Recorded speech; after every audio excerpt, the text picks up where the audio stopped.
my understanding, and correct me if I'm wrong here, Brian, but is that Raven and Stevie Richards were both pretty pivotal to your path into ECW. And I had a conversation not long ago with Lodi on this show, and he was talking about he shared quite a similar story about how Raven was instrumental in paving his road into WCW, and him ended up being on WCW pay-per-views very, very quickly, probably before he was ready.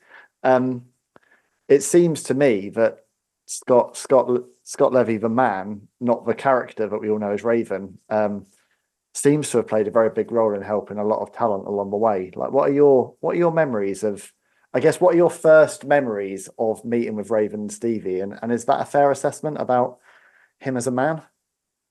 Yeah, like I said, I moved back east from Ohio, and I started showing up to shows, and there was three shows that really cemented, me going to ECW. There was a show in Baltimore, a promoter named Dennis Whipwreck, who Mikey Whipwreck's name was kind of a takeoff of. There Okay. was a show, they would name certain wrestlers after promoters, so instead of Joel Goodhart, there was Joel Hartgood, and stuff like that. And then I did a show in West Virginia for a guy named Tyler Cates. And then I had a buddy, Norm Connors, who was running shows out of Pittsburgh.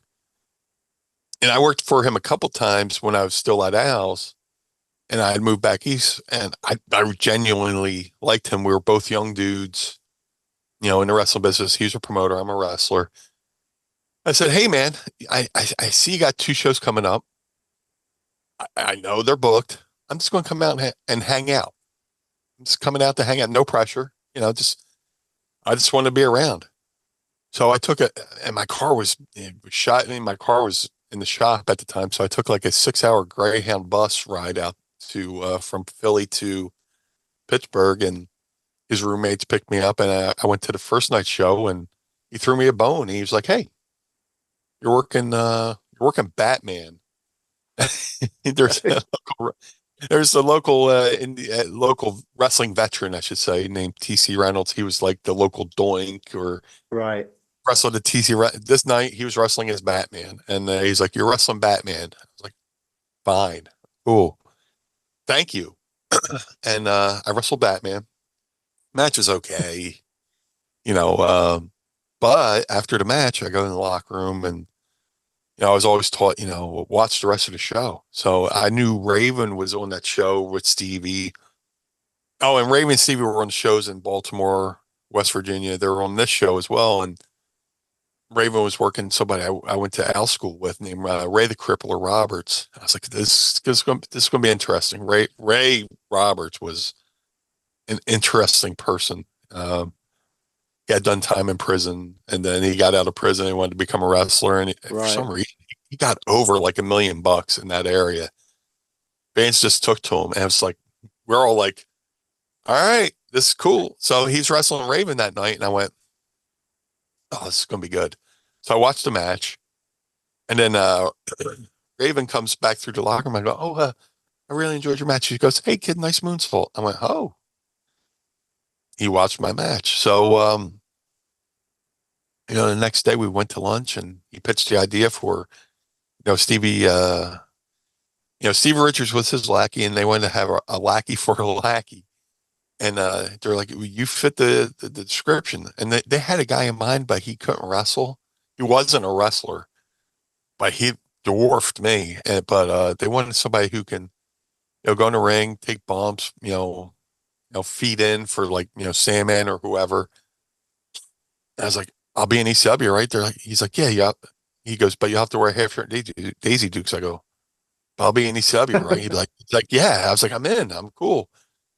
And then I debuted October '95, and then that footage never aired because there was the fire incident between Terry Funk and Cactus Jack. Okay. So my debut went bye bye. So in the meantime, they had to re-debut. They were thinking of stuff.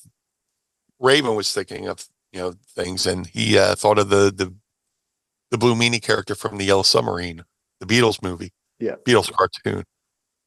He's like, "Hey," and again, we were working from Norm, and we're driving home in a blizzard, and back to Raven's place, and 5-hour drive in a blizzard, which is fun. And he goes, "Hey, did you ever see the Yellow Submarine?" I was like, "Yeah, when I was a kid."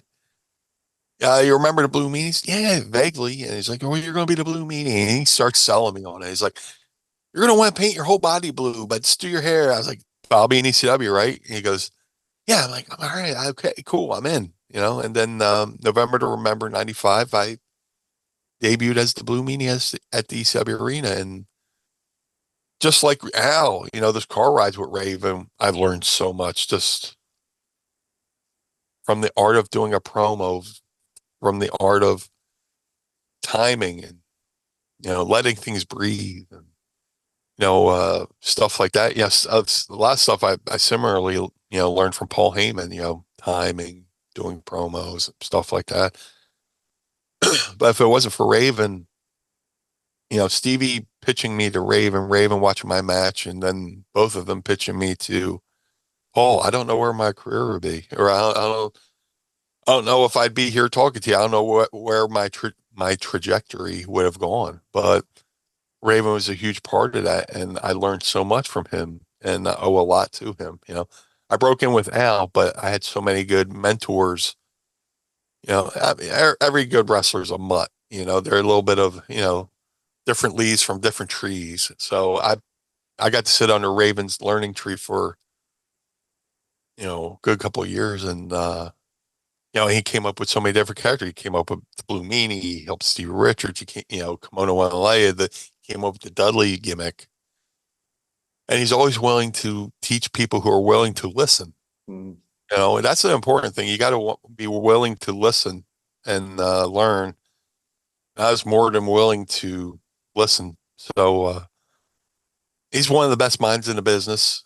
And, just, I mean, stuff they do down at the Performance Center, the skull sessions with working on promos. And I was doing that with Raven in '95, Yeah. standing in the middle of the room and, all right, Blue Meanie, do a promo about this, that, and the other thing. And in character, you'd have to do a promo on the fly. And that was all, thanks to Raven and him coaching me, to do that. But yeah, he's got his fingerprints on a lot of different things in this business. And, hopefully he gets a little bit more recognition for it.